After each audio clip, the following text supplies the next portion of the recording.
kale munnindirire bw'ayogera Mukama okutuusa ku lunaku lwe ndigolokoka okukwata omuyiggo, kubanga maliridde okukuŋŋaanya amawanga, ndeete obwakabaka okubafukako okunyiga kwange, ekiruyi kyange kyonna, kubanga ensi zonna omuliro gw'obuggya bwange gulizirya. Bimunyiza biriteta, muliro gw'obuggya gulibyokya, ebikolwa empitambye z'omu nsi byakusanuka olw'ekiruyi. Bimunyiza biriteta, muliro gw'obuggya gulibyokya, ebikolwa empitambye z'omu nsi byakusanuka olw'ekiruyi.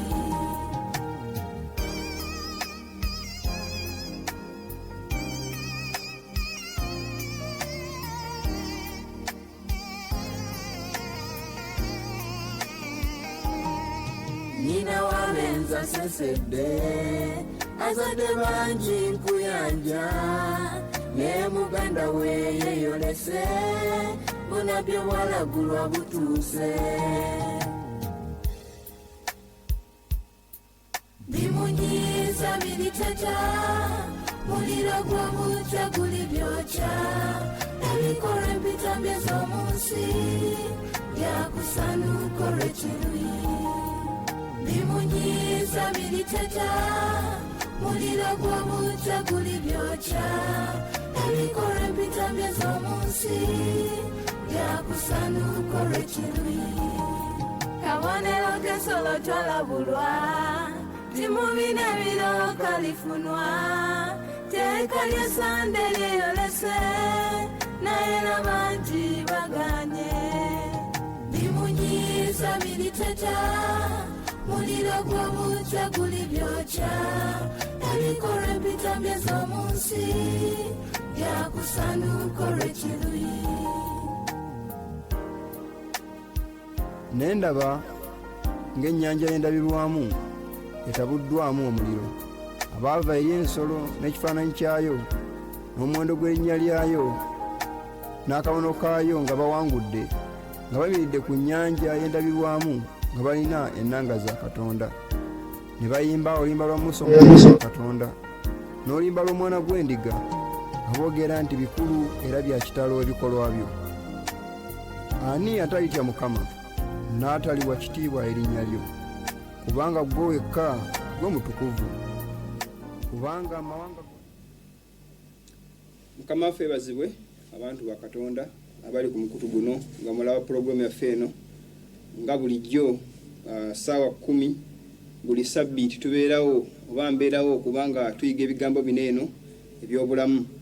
Mbebaza olw'okujjumbiranga buli kiseera okubeerawo n'okuyiga na buli akola ekinene nnyo okulanga pulogulaamu eno egenda mu maaso. Mukama abawa omukisa. Ngenda kuba nga nfukamira tutandika okusaba. Tusabe tulyoke tutandike pulogulaamu yaffe ey'olwaleero. Katufukamire tuweeyo okusaba. Katonda kitaffe atagwe tukwebaza kubanga tuli balamu lwa kisa kyo na kusaasirako. Tukwaza okutulegabirira mu bulamu obw'omubiri n'obw'omwoyo.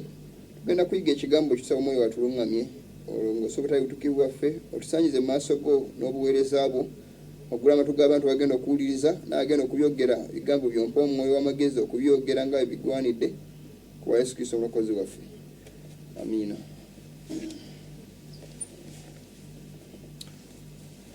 Mpozi tugenda kuba nga tutandika okuyiga kwaffe nga bulijjo. Mpozi mulaba ku lutimbe tuze tuyiga omulundi ogwere twayiga ku bikuleso 15 tugenda kuba tweyongera mu maaso n'ebigambo ebyo. Abali bawangudde nga bamidde ku nnyanja y'endabirwamu nga bamira oluyimba lwa Musa n'omuweereza wa Katonda nga boogera nti bikulu era bya kitalo ebikola bya Katonda. Naye sina kutandika bigambo ebyo nina faaza gwenjaga tuwulize ebigambo bye. Tugenda kuwuliza ebigambo bya faaza ono. Nsaba tugende ku lutimbe tubiwulirize. Wanamaliriza ngenja kuba ntandika okuyiga kwaffe okwa leero. Katugende ku lutimbe tuwulirize ebigambo bino. Now, why this Shabbat is very important? Shabbat means on the 7th day, God rested. And that is what we call Shabbat day. So what is the speciality of the Sabbath? Why? How come this Shabbat is very important? Praise the Lord. In order to understand, now we have to go to the book of Genesis. Book of Genesis, we all know God created the whole world one by one. First day creation, second day creation, third day creation, and likewise after all creation God said everything is good, everything is good, everything is good. And then when did God create human beings? God created human beings on the 6th day. On the 6th day, God also created someone else. Not only human beings, on the 6th day, God created somebody else. Who are they? The beast. On the 6th day, God created the beast too. First he created the beast, and at the end, he created the human being. So the beast and human beings are all created on the same day. Verse 26. Then God said, let us make humankind in our image. So on the same day, God created the beast and animals, and on the same day God created human beings. Now, after the creation of human beings, then God did not create anything else, and on the 7th day God entered into the rest. We read like this, Genesis chapter 2 verse 2. Genesis 2. And on the 7th day, God finished the work that he had done, and he rested on the 7th day from all the work that he has done. He rested on the 7th day, and on the 7th day, next one, verse 3. Verse 3 we read, so God blessed the 7th day and hallowed it. What does it mean? He consecrated the 7th day. Because on it, God rested from all the work that he had done in creation. Praise the Lord. So, on the 7th day, he consecrated. On the 7th day, he blessed the whole day. He blessed it. And now, this 7th day is the first day of human beings.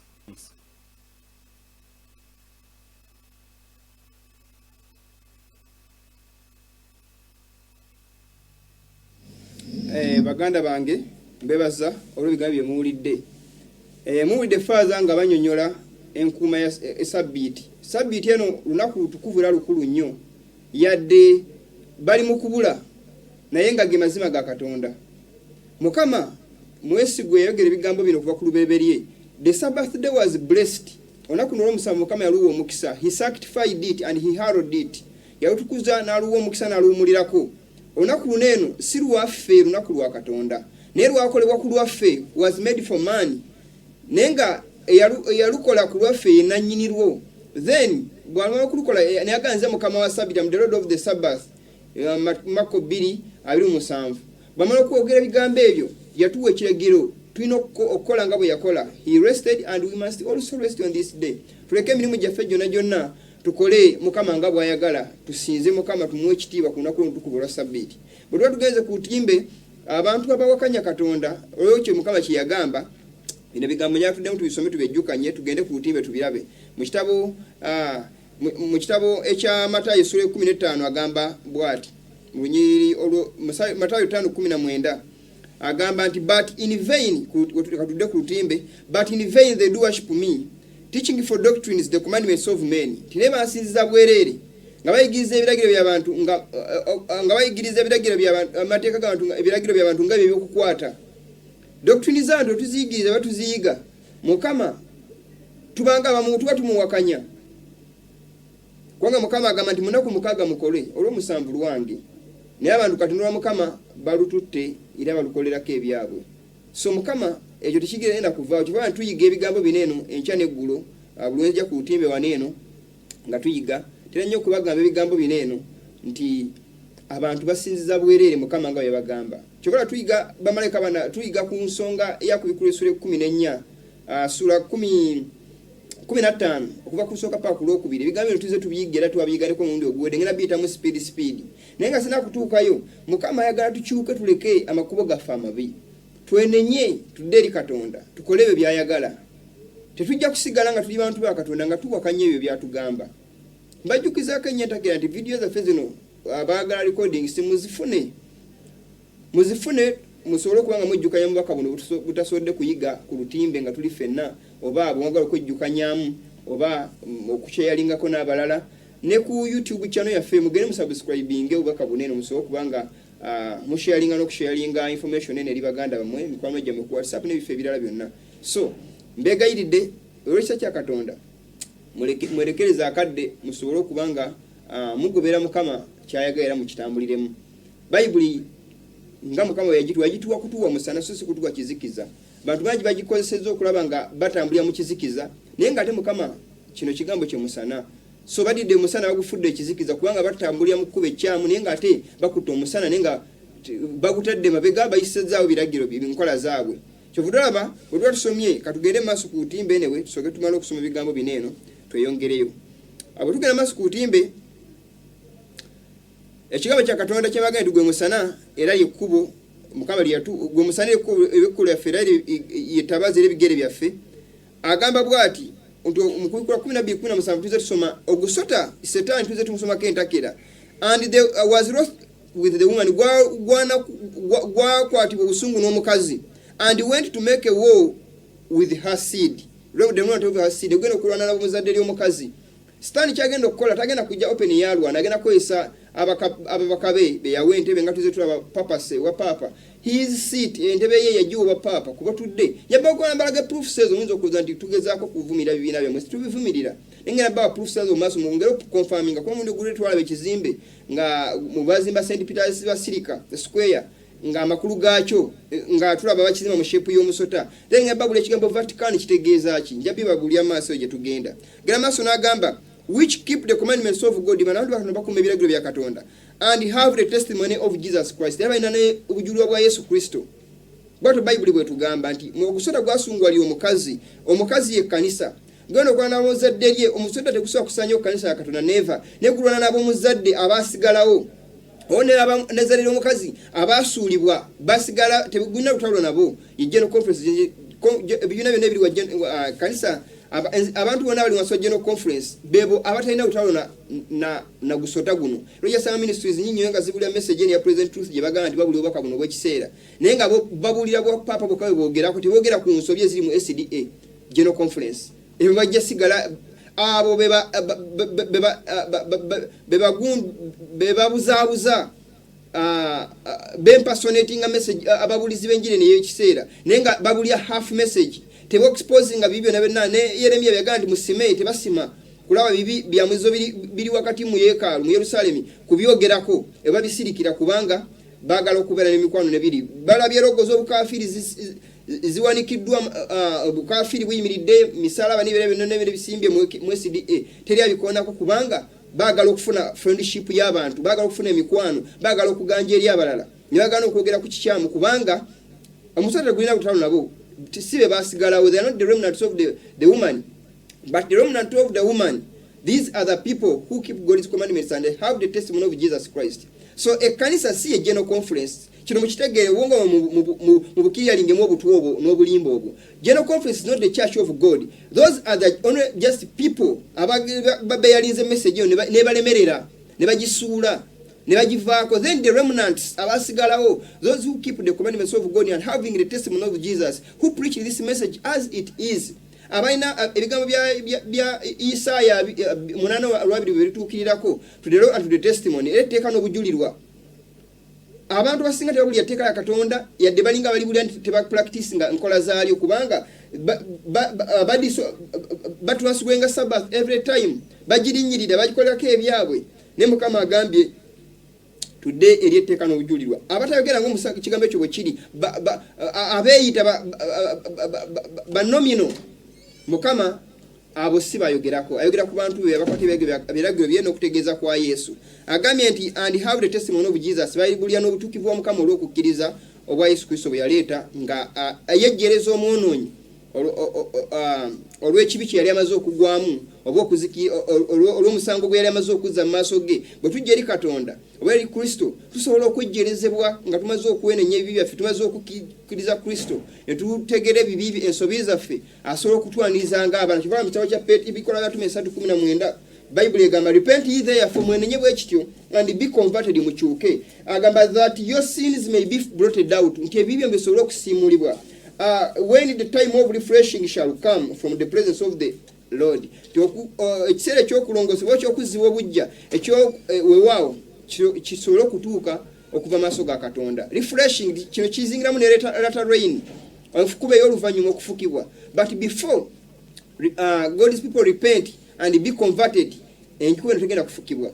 Naye nga bangi tebagenda kufuna mukisa guno, era Mukama ajja kulaba nga aliwo abajjeemye kasa Mitwalo 14 mu Kubikulosero 14 gimala okubanga gikolebwa nga gigwerwa omuwendo ogwo. Mukama ajja kwesonyiwa bala abaganye okulanga batanguza empisa zaabwe nga Kristo bw'agamba. Eri okudda obujja mu by'obulamu n'empisa zonna ez'Ekikristaayo Mukama ze tugamba okutambuliramu. Abaziginowalize nga kuteko half oba portions ezimu ku bigambo bya Katonda ebaleka ebirala tebagenda kusimatuka nga tugenda okusoma wano mu maaso abantu asinga lumwali nabuufu bwagwa katugende ku lutimbe tungere tulabe ebigambo bineeno nga bwe biri. Bwe tweyongerayo tujjukira mu testimony so Spirit of Prophecy volume 1 page ya 11 agamba nti the testimony of Jesus said the angel to John nti obujulwa bwa Yesu Kristo Yokana malaika yagamba Yokana is the spirit of prophecy mwewo obunabbi. Revelation in 19:10 agamba it is the keeping of the commandments of God kwe kumeragiro bya Katonda and the recognition of the revival of the spirit of prophecy n'okutegero okumanya okugamba kulikozingaizinga okudda obujja okw'omwoyo obunabbi in the remnant church by the remnant church ne kanisa eyasigalawo. Agamba bwati the Christians of the last generation oba abakristaayo ab'ekiseera kino ekisembayo that stirs the eye of the dragon abagenda okugolokosa obusungu bw'ogusoto ogusoto n'abagamba ye Setaani gwawo entebe yaagwo ogwa paapa kwe butudde era bamala okubwawo entebe yaabwe n'obuyinza n'okufuga okungi nga tuze tulaba proof zonna ku lutimbe kati bakolaga nti okusolo gwena sunguwala gukozesa amaanyi gana ag'ekibi okulaga opozinga abantu ba Katonda abakola ebyo Mukama nga bw'ayagala. Katudde ku lutimbe tungere tulabe ebigambo bino nga bwe biri. Bwe tweyongerayo Bayibuli egamba bweti mu kitabo mpozi Isaaya 5:8 Bayibuli egamba nti ababali baba Mukama betumaze okwogerako abagenda zimbe bisefe byedda byazika be basigalawo bezadde eri omukazi kusitula emisingi egy'emirembe emingi bagenda kuyitibwa biziba bituli abazi bamakuba ag'okutuula mugamu. Bwe tweyongerayo agenda maaso n'agamba nga mu kitabo kya Yeremiya 6:16 paka 6:16 paka 18 n'olwasa twagamba bwati that says the Lord. Bwati kwayogera Mukama stand ye in the way and ways and see munuyimire makubo mulabe and ask for the old paths mubuuze amakubo agedda where is the good way olugedo olungi luliwa and walk there in mutambulire omwo and ye shall find rest for your souls munalabire emmemeza mu ekiwumulo. But they said nene bagamba we will not walk there into tujja kutambulira omwo. Also I set watchmen over you saying ne mbaterako n'abakuminga ngamba hearken to the sound of the trumpet mulye eddoboozi ly'ekkondeere. But they said we will not hearken ne bagamba tujja kubanga tuwuliriza. Agenda maaso n'agamba reprobate silver shall many call them tizaabu atalina feeza atalina muwendo abantu bajja okubayita because the Lord hath rejected them. Kubanga Mukama abaganya abakozinga ekigambo kyo. Katwengere ku lutimbe tulabe ebigambo bineeno. Agenda maaso n'agamba atumaze okulaba abazimba ebife byedda byazika Mukama abaziba emisingi egy'emirembe emingi. Twamala okulaba eŋŋaano n'ebisunko omulundi oguwedde ne mbagamba nti abantu Mukama bayogerako okwo wheat and tares n'agamba bibeke bikuli wamu. Abantu ba Katonda baali concerned okulanga bakuulamu eŋŋaano ne kugamba mu kitabo ekiyitibwa Matayo 13:24 paka 3 ebigambo bino bisimbiddwa ne Christ's Objective page ya 17. Yesu Kristo abagirizwa be baalumwa mu mutima ne baagala okulaba nga babaweereza be nga baagala okujjamu abantu bano ababi mu kanisa. Mukama n'agamba abantu bano ababi bali yayogerako be bantu bano eno abalina wheat and tares abantu bano mu kanisa ababeeramu nga si ebikolwa byabwe tebiri open sinners naye nga balina weaknesses zaabwe ng'abantu. Mukama yagamba mbireke bikulire wamu ngabo personal good weaknesses. Naye waliwo ebyo tuweze tulabako Mukama bagamba abo abalina okubanga bajjiwa mu kanisa. Mu Christ Objective yagamba nti Christ has plainly taught that those who persist in open sin must be separated from the church. Ababanywera mu kibi ekyolwatu balina okwawulwa mu kanisa ne bagobebwamu. But he has not committed to us the work of judging character and motive ono enjagedde bategeeza. naye empisa n'okujajinga naiko okulaba ng'onoonya ensonga ku w'oluganda okumwekenneenya okugamba okutunulira obulamu bwe bw'ekikulisitaayo okulaba ng'omunoonya omwekenneenya oba atuukiridde mukama wano kyagaana wabula open sinners bano bo abanyoledde mu kibi abalemedde mu kibi balina okubanga be disfellowshipped from the church kubanga bo bawakanya omulimu gwa Katonda nga gulina okuba twalaba omulundi oguwedde wano kyana kuliko eyafudde ku bano bemulaba ku Intelligence Council of Uganda yaziikiddwa jjo bwezijjukira naye tekigenda kujjawo nti ekkubo ly'abasajja ne bakutte fu bakyamiza abantu ba Katonda munene bazze bakola batambuliramu nga bawakanya mazima ga Katonda ebiina bino byakawolawo ebitabo enzikiriza kitulabe kye bayita ekifaananyi ky'ensolo tuze tulaba ensolo sifaananyi ky'ensolo akabano k'ensolo omuwendo gw'erinnya ly'ensolo tuze tuyiga ebigambo ebyo then obwakabaka buno batucreatinga oba obwakabaka buno obugatta enzikiriza zonna okulaba nga bakolera ensolo ekifaananyi n'amaanyi gonna ge bataddewo okulaba nga bawakanya mazima ga Katonda Mukama bayogerako nti omuntu yenna bw'asinza ensolo katudde ku lutimbe tulabe ebigambo ebyo biggweyo Bayibuli egamba bweti nga tweyongeddeyo Religions for Peace emirembe tugimanyi gye bacreatinga gyakuopozinga kigambo kya Katonda twamala okulaba wanene mu Spalding and Morgan Collection page ya 37 mwaka 1896 ng'agamba nti tulina okusipa abantu abo beeyawudde emitima gyabwe Katonda balina okuggyibwa mu mulimu gwa Katonda kubanga mutukuvu era gwa muwendo tegulina kubeera nga gulekebwamu abantu abamaze okweyawula ne Katonda basiga nga bapresenting nga baweereza omulimu gwa Katonda tumaze okulaba abasajja abadde bayimiridde nga bali mu nkiiko ezitaba enzikiriza bonna awamu bwe tweyongerayo agenda maaso n'agamba nti mu kitabo kyakubikkulirwa essuula ey'15 nnyiro esooka n'olwokubiri Bayibuli egamba and I saw another sign in heaven ndaba akawonero akala mu ggulu great and marvelous 7 angels bamalayika ab'amaanyi era abeewuunyisa 7 having the 7 last plagues abalina kawumpuli 7 twamuyigako omundi oguwedde kawumpuli twawiga partisindo ziringa 4 agamba for in them is filled up the wrath of God nti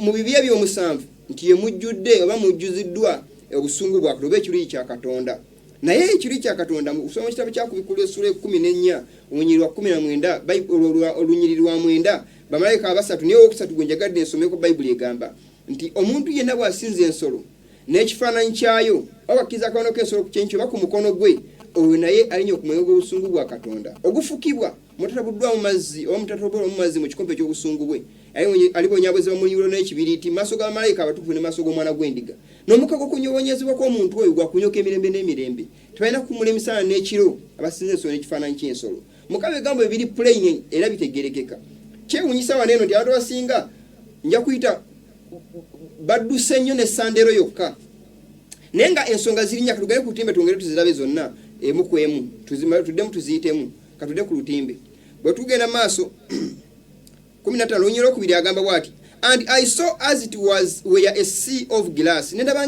eringa ennyanja endabirwamu mingled with fire ng'etabuddwamu omuliro and them that had gotten victory over the beast nendaba bali bafunye obuwanguzi ku nsolo and over his image n'ekifaananyi ky'ensolo and over his mark ne kabono k'ensolo and over the number of his name ne ku muwendo gw'erinnya ly'ensolo stand on the sea of glass having the harps of God abayende ku nyanja endabirwamu nga balina ennanga za Katonda naye baali bawangudde ki baali bawangudde ensolo bafunye victory over the beast and over his image over his mark and over the number of his name bile mitu ebina kasita obukako kimu either noberanga oli wansi w'ensolo nga gyo bilivingiramu bano ngaba Catholics n'abala abobeyingira mu papa abala image of the beast ebine mazo okwegattawa mu nga bitambulira wamu kitole nga bimazo okwegattamu okolera ensolo ekifaananyi nga okisa kimu nabyo agamba and his marker obanga obirivinga mu Sunday nga tewegase mu biine byo naye nga oli Sunday keeper gy'ossaamu ekitiibwa nga Sabbath and over the number of his name n'omuwendo gw'erinnya ly'ensolo Luka 6:6 munesiri egwagikwata ddana nkize nga kibagambye entakera olwa logo gye bamala okweteyo ekikafiiri okujja bamalayika abasatu n'ateekawo kino ekyupuli kya logo eki promoting obukafiiri n'obusamize Bayibuli egamba nti bajja kunywa ku kikempe ky'obusungu bwa Katonda Mukama bwe tusomyeko wali mu lunyiriri olusoosa agambe and I saw another sign in heaven great and marvelous 7 angels having the 7 last plagues for in them is filled up the wrath of God. Nti mu bikompe bya bamalayika abo omusanvu ebibya nga mujjudde obusungu bwa Katonda betulabeko ku bikulu essula 14 wenyirwa 9 paka ku 12 ti Mukama agenda bagenda kulya ku kikompe ky'obusungu bwa Katonda. Naye bano abali bamaze okuwangula bali bayimiridde nga bamaze okuwangula ensolo n'ekifaananyi ky'ensolo n'akabono k'erinnya lyayo n'omuwendo gw'erinnya lyayo. Then 16 bamalayika abalina ebibya ne batandika okufuka ebibya byabwe. Twayigako omulundi oguwedde kwa malayika baneeno. So ebigambo bino tuba tweyongeddeyo katugere ku lutimbe tulabe olwakadde gwanga kagenze. Otuda ku lutimbe tulaba ensonga esooka yeye ensolo. Bayibuli egamba mpozi ne kanvewa olwakadde kagenze ebiramu ebina nabyo abyogerako okwo ne kanvewa olwakadde.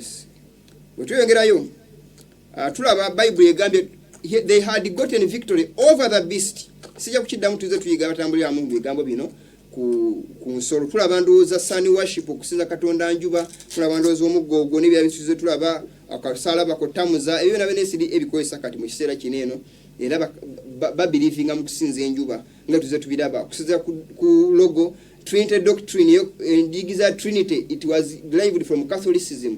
Siya Chadvent kyobala tradition so tata wa tradition ona aliko yagamba nti another universal and Catholic organization is the SDA Church. So bye baganda bange. Then mulaba ndooza ensolo eyo era ye kubikulu essula 13 ensolo yalina emitwe 7 n'amayembe 10 genze bagamba ke entakera. Obona budabisijja buddamu naye yalinga engo ebigere bya ddubu akamwa kampologoma. Byonna byonna tulaba ensolo eno yali etiso obubonero bw'ensolo ziri ezasooka ennya eza ku Daniel essula ey'omusanvu zonna yazeetikka characteristics zaayo okubeera nga ebigere bya ddubu etambulira ku lukalu ne ku mazzi terina bwetatuuka oba papa terina bwetatuuka ne mu busiraamu batuuseeyo tewali ggwanga lye batatuukamu era yonna babaaniriza mulaba ebbanga lino papa databwala ensi z'abasiraamu naye nga buli mu bamwaniriza.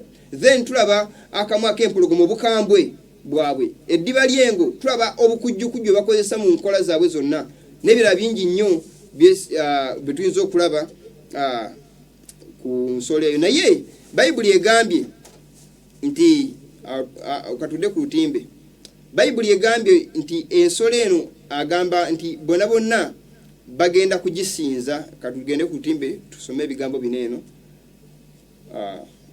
Bwe tuba tulabye ensolo eno ensolo eyokuna ensolo zinenya ensolo ya kubikulu 13 katudde ku lutimbe tulabe ebigambo bino. Agambye baali bafunye bana baali bawangudde ensolo n'ekifaananyi ky'ensolo n'akabono k'erinnya lyayo. Ke kakayembe ka Daniel essula ey'omusanvu ensolo eyokuna akambe naye kasimbula amayembe 10 nekoga ebigambo ebikulu eri Katonda atula waggulu ennyo institution gye njogerako. So yeke yabyogera ne institution yonna. Then lwe tugenze ku lutimbe tulaba Bayibuli egamba ensolo zigenda kusinza ensolo eno. Muntu yenda bw'asinza ensolo tulaba wano yagenda mu United Arab Emirates mujjukira yali mu Abu Dhabi mulaba ndowooza ebigambo ebyo ku lutimbe awo nga abasiraamu nabo basinza mulaba ndowooza okuwaga bamwaniriza mu kitiibwa n'asala n'emmisa gye yasala mulaba ndowooza eyo nsi ya Buwalabu naye nga tujjukira ebbanga ddene nga wadde kabwanango bonna enzikiza zino ez'emirundi ebiri. So ebigambo bino nsaba tubitegere. Agambye ku bikulu 13:8 ne 17:8 n'agamba nti and all that dwell upon the earth shall worship him. Bagenda kusinza ensolo whose names are not written in the book of life. Amanya gaabwe nga tegali mu kitabo ky'omwana gw'endiga. Slain from the foundation of the world. Agwatibwa kuva kutondebwa kw'ensi. Agamba 17:8 kyavudde agamba the beast that thou sawest was nti ensolo gye walabye nga yaliwo and is not era nga tekyaliwo and shall ascend out of the bottomless pit egenda kuva mu bunnya obutakoma and go into perdition egere mu kubula and they that dwell on the earth shall wander bagenda kwewunya munatula ku nsi whose names were not written in the book of life. Amanya nga tegandikwa mu bitabo by'obulamu from the foundation of the world. When they beheld the beast that was nga balaba ensolo etaliwo eyaliwo sole and is not nga tekyaliwo and yet is kati nga weeri. Ekubikula essula 17 emitwe giri 7 abatano baagwa omuwaali n'omulala ajja n'ekimugwa n'okumala akaseera katono ye papase agamba n'omusanvu alijja naye ow'okumunana which was and is not and is yaliwo naye nga kati teriiwo naye ng'egenda kumala ateebeerewo bagenda kwewuunya tulaba obubaka bakabuzeemu busituse naye abantu beewuunya oba Papa Napoleon nga busaanyaawo baali basuula tebugenda kuddamu kugoloka ku siini kubanga yabuwera ensolo ng'efuna ekiwundu ekyokufa. Then mu 1829 ne balangirira nti the wound of many years has been healed. Bale gafuna mu New York Times nga Papa budizeemu bulangirirwa Mussolini n'abalaawe bakola okulaba nga buzibwawo. So ebigambo bino tubiraba baganda bange bwe bunnabbi obukakafu Mukama bwe yatuwa. Era tugenda nga tusomye ebigambo bino Bayibuli egamba nti bagenda kwewuunya nga balaba ensolo eyaliwo tekyaliwo ate ng'ekomyewo nga weeri. Naye kati ng'ekozesa obakulembeze g'amanga abakabaka b'ensi gwe bayenze naye n'abatunzi b'ensi ne bagaggawala olw'obukaba bw'obwenzi. Katugende ku lutimbe tungere tulabe ebigambo bino akadde katwala speedi naye katugende ku lutimbe tubeeko bye tulaba. Olwakadde empozi tulaba Biden tujjukira yagamba nti agenda kulaba nga enforcing enkola z'obupapa z'obukatuliki mu America. Era tulaba nga yafulumya statement eyo n'agamba nti President Joe Biden has said the US lead the world by the power of our example. Tulaba mu America bakoze nga tyo mujijjukira ey'obusamize open paganism. Mubulaba ndowooza omwali omusaayi mu ngato omusajja esimanyi eri simanyi Nas X engato ya promotinga era mwamulabye ebifaananyi bye bifaananyi biraga obusamize bwe nyini naye ngato eno yaliko 666 nga muyinza okulaba yaliko usole yayo mulaba ya girasi mulimu omusaayi nga bakinyonnyola mulaba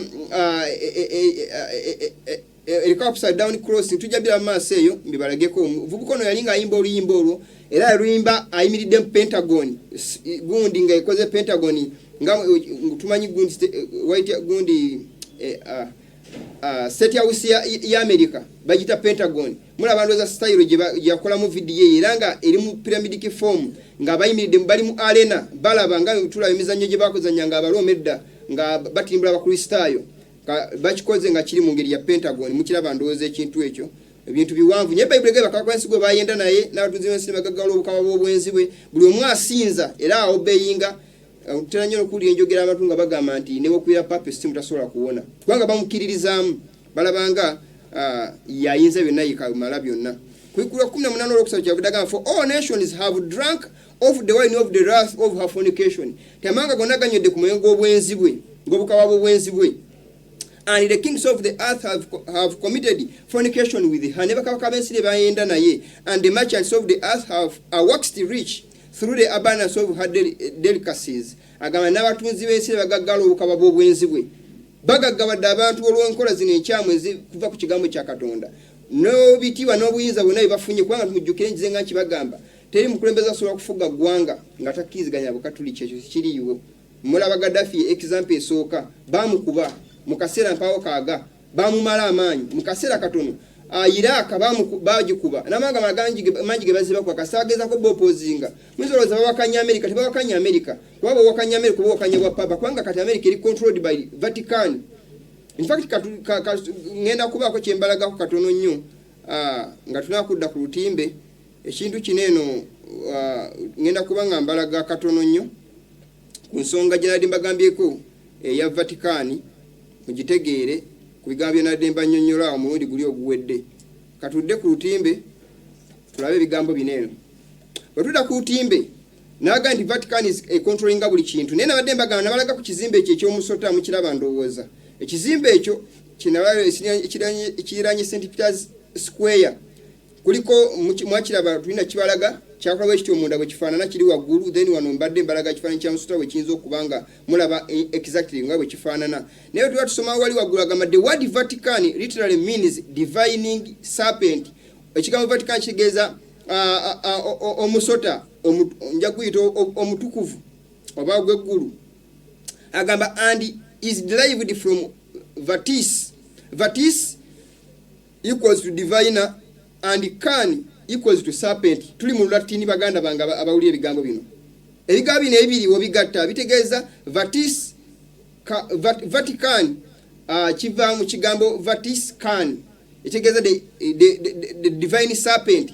Vatican City and St. Peter's Basilica were built on the ancient pagan site called in Latin Vaticanus Moniz or Vaticanus Scolis, which means hill or mountain of prophecy.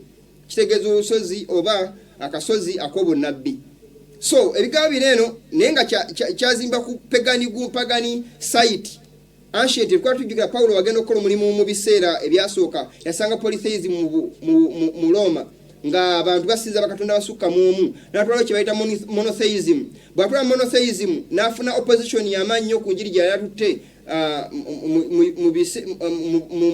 mu Roma, naye yafundikira nga amaze okuestablishingayo polytheism, sinza katonda omu. Naye tulaba nga obukatuliki bwamala ne bugolokera mu kanisa y'abatume ne bugizuukukiramu ne bugifusuula abakozesa Constantino ne ba emperors ne ba bishops abali bamaze okubeera nga bali corrupt, ne bawa ssente ne batandika okutunda amazima gato ne batandika okukyusa enkola zonna. So obukafiri obwali busimbiddwa ekeziya kwesimbira Vatican ne butandika okugoloka mu kanisa eyali ey'abatume ne bugisuula, era abantu bakola bangi abayiganyizibwa. Mujjukira Papa Francis njenga bajjukiza entakera yenenya yetonda olw'abakristaayo abattibwa. Ebintu bingi nnyo bye bakola, amadini ge bazze batondawo, enzikiza ez'obulimba ne bazze basaasaanya, bingi nnyo bigenda mu maaso. Baganda bange aba programu eno ebize bitambula ng'abantu beebase balinga batalaba, naye nga tugezaako babuli y'amazima balabanga ffe abagezaako okuvumira ebibiina bye, naye nga si bwe kiri muganda wange ali bala programu eno. Wabula nga tubabulya ge mazima, kubanga ekigambo ekya Katonda nga bwe kiri,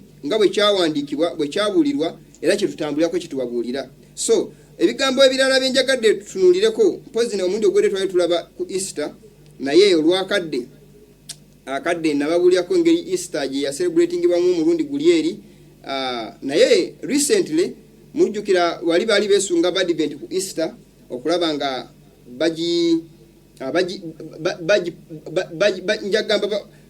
celebrating ku Easter, era nga bagyesunga. Mujjukira biseremeza nasoma sigenda kuddamu olwakadde, naye tuba tusomye nga tutunuulidde atugende maaso ku butimbe, nga bwe tugenda maaso ne tutunuulira ku nga 3 omwezi ogwokuna 2021.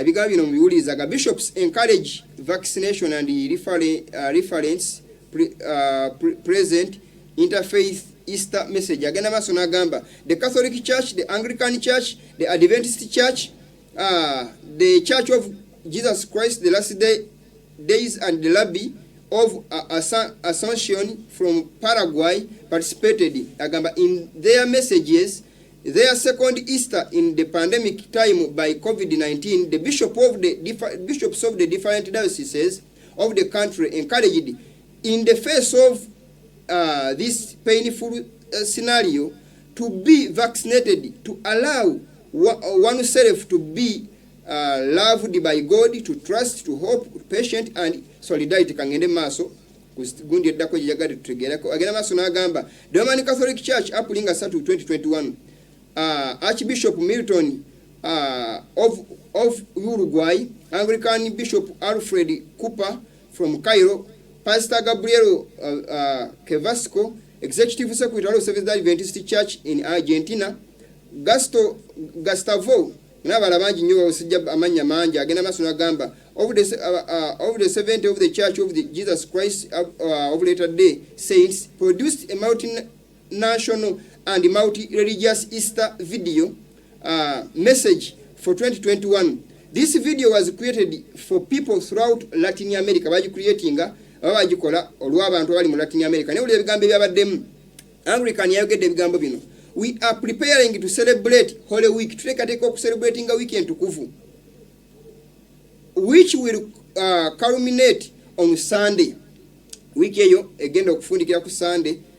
So okutandika ku Sunday tujjukira we yava era nga ngoye bamenye okuva ku Sunday paka Sunday. The morning of the resurrection, amakya ag'okuzuukira. The rising of the sun, okugolokoka kw'enjuba. When the sun begins to show, someone will cry. Enjuba ebetandise okuvaayo, omuntu omu ajja kaaba. Jesus has resurrected. Yesu azuukidde. All the congregation will shout, truly he has resurrected. Anti omuntu agenda kuleekaana nti ddala azuukidde. Mujjukire ebigambo bino kambi bajjukize. Yesu teyazuukira ng'enjuba evaayo kya bulimba. Okugamba nti the rising sun, mujjukire oluyimba lwe bagamba olwa 43 oluli mu kitabo kya New Hymn Book HSDA olugamba when I fall on my knees to the rising sun, O Lord have mercy on me. with my face to the rising sun. Bwengwa kumaviviga nga ndaba enjuba ngegolokoka. Ayi Mukama nkwatibwa ekisa. The same message omusajja ono gya echoing of Anglican nti nga enjuba evabuli abantu waliwo agenda okukaaba olwa Yesu okuzuukira ndoza gabokaabo okwesanyu. Naye Yesu teyazuukira nga enjuba evaayo nedda. Yesu Bible gagali matulutulu nga bukyakutte nga tebunaba kulaba Yesu lwe yazuukira. So si at sunrise nedda ekyo kya bulimba. Though yali Sunday naye singa enjuba evaayo. Ekyo kya bulimba baganda bange abali ku program ena abalaba. Bwe katudde ku lutimbe tunge tulaba ebigambo bineeno. Statement eddako egenda kuva oba eva ew'omusajja Adventist, Seventh Adventist, mpozi omuto ogugamba Adventists join Catholic and other religious leaders in unveiling a multinational ecumenical video for Easter 2021. Ecumenical kitegeeza okugatta kwa madini nga baselebrating okugatta kwa madini obanga video gye bakola nga enzikiriza ezeetabuye awamu okulaba nga baselebrating Easter. Video eno jeba mu 2021 nga 3 omwezi ogwokuna guno gwe tulimu. Agamaso n'agamba the Seventh Adventist Easter is an important time for every believer and kiseera kya mugaso nnyo eri buli mukkiriza, but it reminds us of God's love to his people. Nekitujjukiza okwagala kwa Katonda eri abantu be.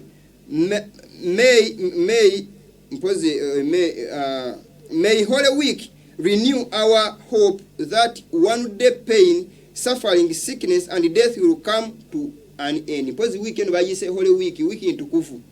SDA jita Holy Week. Nenga tumanyi Easter yajibwa mu kafiri si ya Kristayo. Ne SDA bagamba nti celebrating this Holy Week.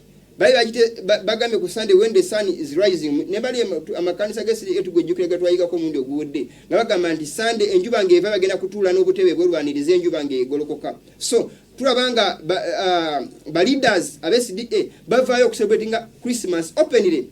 Bale tumaze okulabanga Bible egamba bano sibe witi and tears Bible egamba nti mbeke bikulirwa muno bano beta ku disfellowshipping okusiza ku kigambo kya Katonda kubanga bali in open apostasy ne banga abantu bakyabakiriza mbakyabawa ekitiibwa kitegeeza bano balabe b'amazima ga Katonda bano betaaga n'okukwata ku nkoona okujjako okuweka abantu bemukwata ku nkoona simanyi bakoze bikyakoze biki naye nga ati bano abali open baswaza amazima ga Katonda basigadde mu bifo bye bakyatudde babuulira bayigiriza. This is the image of the beast. Kino kifaananyi kyasolo baganda bange kikolanga ensolo bwekola okulaba nga boogera ku promotinga praising obukafiri obwaleetebwa obuleetebwa mu bukristaayo butali mu before nga babusamu ekitiibwa bano betaaga ku disfellowshipping naye teweewuunyise abantu bakootingako nti bireke bikulire wamu bino tebiyinza kukulira wamu kubanga obukulembeze buswazibwa. These are the icons of today. Baakani b'ekiseera kiri eri kati be baakaakano bano betulabako abaswaza Mukama n'ekigambo kye nga batrustingibwa n'obuweereza gwa Katonda naye nga ate laba bye bakola ebiwakanya enkola za Katonda. Kaludde ku lutimbe tulabe sedi zino ebbiri ezisembayo tujja kulaba byonna kubanga akadde kagenze naye omulimu tujja kubyongera tubirabe. Agenda maaso n'agamba nti let us unite our voices leka tugatte amaloboozi gaffe in peace mu mirembe bonna nga boogera ebigambo bineeno bakonkuludinga and may harmony exist before each of us. Lako obumu bubeere wakati muffe mubo. May this Easter find us united ebasanga begasse wamu more than ever with a message of peace. Okusinga bwe kyali kibadde ne obubaka obune message ey'emirembe and love n'okwagala, and may we overcome our differences in order to create a better world. Bajjawo n'enjawukana zaabwe nga tokyabulira ku nsolo tokyabulira kifaananyi kya nsolo kwayeza enjawukana bya sabiti biveeko okusobola okulaba nga creating a better world, a better tomorrow. Mujukire ne Uganda Intelligence Council gamba religions for peace, building Uganda we want. Ne bagamba nti bagala kujja differences zaabwe. East basenga bali ekintu kimu, bali omuntu omubasa kimu, tebalina njawukana. Naye Bible mujuge Yesu Kristo yagamba sajja kweta mirembe najja kweta kitala. Yaga think that I have come to bring peace, nay not peace but war, sword, sorry. Ekitala ekigambo kya Katonda. Naye tulaba Daudi nga tubulira ne Mukama Yesu Kristo yagamba emirembe mbawa so singa ensi bwegaba. Bala banonye emirembe gy'ensi kubanga tosobola kugatta nzikiriza za njawulo ey'obukafiri n'ey'obukristaayo n'ozigatta wamu musobola okulanga mutambuza ekigambo kya Katonda oba busamize bukafiri. egyo sijja emirembe Mukama gyanoonye gyo kugatta ekisikiza n'omusana. That is apostasy. Yesu Kristo yagaba emirembe abaso singa ensi bwegaba. Naye ebigembe emirembe Mukama gyatuwa gye kipromotinga amateeka etteeka lye mu nsi, okumuyisa omusana gwe mu nsi, okubunyisa empisa ze, sabiti okubuulirwa nga bwena okubuulira mu maanyi gaayo, n'ebyo ebirala byonna byonna okubba, okutta, okwenda n'obusamize byonna okubivumirira kubanga Mukama abikyawa. Then Mukama etteeka lye tulina okupromotinga mu nsi muno mwe tuli. Kyekola mu kitabo kya Zabbuli ngero Zabbuli 119:15 agamba great peace have they which love thy law. Yesu Kristo agamba nti emirembe baso singa ensi bwegaba. Yagala tajjeze kweta mirembe n'ekitalo okwawula amazima n'obulimba.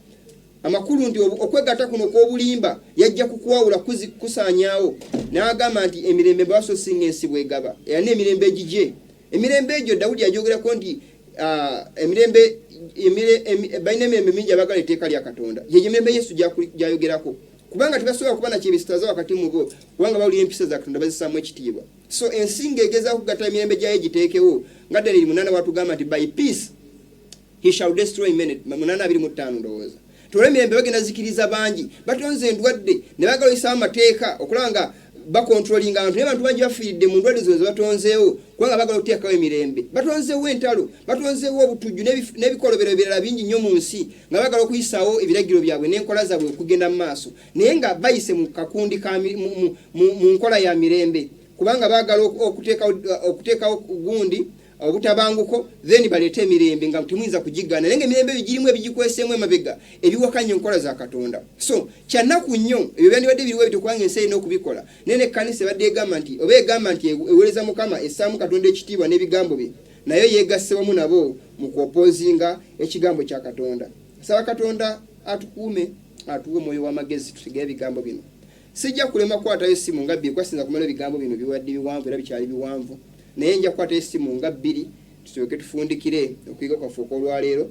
Mweteefuteefu okukuba essimu ajja kukuba essimu tusobole kubanga tukwata abuuza ekibuuzo obanga abaako kyayogera kitono nnyo mu bigambo ebimpimpi olw'eddakiika entonotono ezisigaddeyo. Ali ku ssimu asobola okugamba halo oba abayinza ojje baterawo essimu etwogeramuko katono then tulyoke tweyongereyo ate tumaye tufundikire programu yaffe manya ey'olwaleero.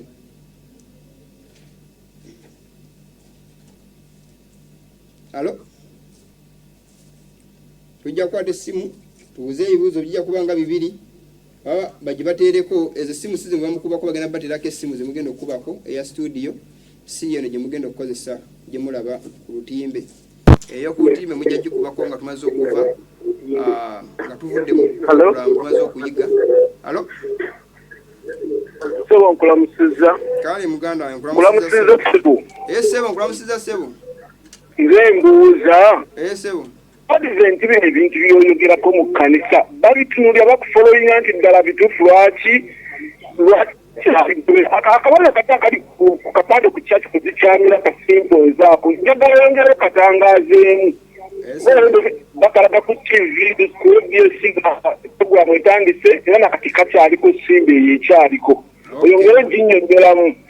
Kale Sebo webale nnyo Sebo. Mpaza akapande ako nze nga kibagambe entakera simba eyo gye mulaba logo y'SDA eri ku kalisi yaliko before malaika basatu bali baliko nga babuuka naye bateekawo line 3 ezotolodde globe ne babalimba nti those are 3 angels.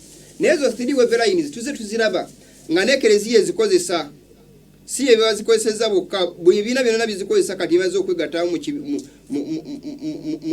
mu gundi mu nkola zaabwe oba mu bibiina ebitabo enzikiriza ezo. Tujja kudda ku lutimbe mutulabe ekigambo ekyo nkibalageko kye njagala okubategeezaako no kye mbanyonnyola. Mulaba ndowooza mulaba faazo oyo awo mu papo mulaba ndowooza weveranize esatu eziri ku kyambalo kye ne logo SDA eziri esatu eziriko neziri zeetoola wakwazi zino zakomaano wakati satu zokka ze bateekako esookano eri eyeetoole tebagiteekako so olwo bukafiiri omu ku bwo bwe mbagezaako kubagamba simba eri pagani ya bukafiiri si ya kikristaayo. Binyi ya institution zesiri enyinyezi zikozesa obukafiiri obwo nyingi nnyo zisinza kumala mu kiseera kino. Bugema bakikozesa Roma linde bweru babikozesa pagani symbols n'ebirala bingi zisinza bimala mu kiseera kino naye nga mu bufunze kabonera ako ka bukafiiri era ezo line esatu that is the 666 bali abalimanyidde ku nnyanja endabirwamu nga balina enanga za Katonda nga bayimba olumbe lwa Musa baali bawangudde ensolo n'ekifaananyi ky'ensolo n'omuwendo gw'erinnya lyayo lukaaga nkaaga mu mukaaga. SDA pagani logo gye bakozesa eriko lukaaga nkaaga mu mukaaga. Teri muntu ali wansi wa General Conference agenda kusimatuka musango guno kubanga mumaze openire ba leaders bamaze okuteeka openire obukafiri ne bawanika bendera y'obukafiri ya Roma mutake tukuvu nga bwe kyali mu Yerusalemu ey'emabega bawanika kakono k'empungu bawanise Tamuza akakono ka Katonda njuba Tamuza then as the three wave lines omuwendo gwa papa na ogoba guwanise recognizing omwana w'okwonona. These are the Jesuits abayi infiltrating ekibiina ekyo ne bakisuula then buli mukuisa yalowooza nti agenda kusigala nga aweereza Mukama nga kyali under SDA General Conference muganda ngala program eno eggulu tolisuubira kubanga obukakayevu bw'emitima musinza bizimbe na organization nga we bakola ku Yerusalemu. Abasajja abali ku Yerusalemu Yesu Kristo yabulira enjiri eno bakabona bamugulako otwalo message yali ayogera eba rebukinga yatandika okusuubiza abantu bana agobera omusajja bagenda kwagwa mu makanisa kuba babifuula dde ebifaananyi abantu bagana okugobera Kristo kubanga bagenda bagwa mu yeekaalu n'emana nezikira mu Edinsambu gye bali bagulumiza gye batendereza. So Mukama tabeera mu bizimbe mu bifo ebirisi ebyenjawulo nga abantu basuubira. Mukama Katonda abeera buli kifo era buli abantu ba Katonda bakuŋŋaanidde nga bamusinza bamusaamu ekitiibwa nga beewaze enkola zonze ez'obukafiri n'obujeemu bonna nga babwewaze wakati mu bo Mukama kanisa ye. So si bino bizimbe n'amanya ge tuyinza okulowooza. General Conference totally eri pagan, it is Babylon foreign. So buli muntu ali wansi wa mbulera ya General Conference SDA osira kyakwongeraho kasenso nga muzitegedde. Ali ku simu tufune simu endala obeemu obudde. Alo Yebale ko sebo. Kale nyabo mewe bali nyabo. Kale. Nzo abaddabuuza. Nyabo. Luli wayongera ku kyebirawo ya Sabbiiti. Nyabo. Naye saakitegera bulungi. Nakya kufumba ku Sabbiiti. Okay. Kale nyabo kakati ebirabo ninga nabaga tebisoozebwa ku Sabbiiti. Era enkolo yayingira lwa bujeemu netula Paulo nga instructing abooluganda okulaba nga bakuŋŋaanya ebirabo kunaku kusooka mu wiiki n'omwoyo gunnabbi naye alikirya ku nsonga eyo nti Sabbiiti tuba mu kusinza then after the Sabbath then abantu baddiza Mukama ebyo byabawadde okulaba nga beebaza balaga okuleya gratitude eri Katonda bamuddiza ebirabo n'ebitundu bye-10 ne after the Sabbath on the first day of the week then basobiwa omuwanika kubanga baba mumanyi bamulonda esimu zibwe ziri kati mobile money basooka okozesa ekigambo ne basharing oba Sabbiiti ng'eweddeko amaze okusinza abekibajja ku Sabbiiti kinga okusinza kukyagenda mu maaso then basooka okozesa omukisa ogwo okulaba nga bawaayo ekimu ekikumi naye bw'obanga okwala ekimu ky'ekikumi n'okiwa General Conference of SDA Mukama akulaba owagira obujeemu owagira omulabe w'amazima ga Katonda gw'opromotinga so Mukama ajja kuvunaana olw'ekyo ekibi ky'okola kubanga sente za Mukama ziwagira bujeemu muzimba eddwaliro ebigendwa byalo si bye ebigendwa by'ekigambo kya Katonda so byonna bye mukola Mukama ali bibavunaana abakola ebintu ebyo so babakozesezza bingi nnyo baba leaders okukola okuwakanya Katonda naye mu obeys mu followings naye nga te Mukama ebintu bye bakola bikya Bible eri plain eri clear naye mutufokasize ku Sandero yokka naye nga ekifaananyi ky'ensolo abantu bakivuddeko tebakitunulidde akano kenso omuwendo gw'ensolo tebagutunulidde n'ensolo tebagifuddeeko bafokasize kabonero Sandero naye nga ebirala bingi batambula mu birala naye nga tebafaayo kalugende tufune essimu endala emu olwakadde kuba nkagenze. Alo nyafune essimu emu malirize. Alo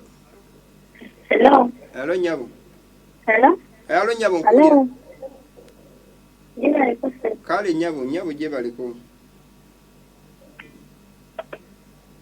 Alo nkuwulira. Eyandiza nnyo programu. Amina nawe bali kuwuliza nyabo. Kale we bali Mukama kuwa omukisa. Tufuneewo ekibuuzo omutufundikire naye obudde bugenze katukomaawo. Katukomaawo. Alo sebo. No, sebo. Sebo nsanyusa okuwuliza. Kale sebo kakati Sebo. Amannya mbitibwa Ssekamate okuva Sebo.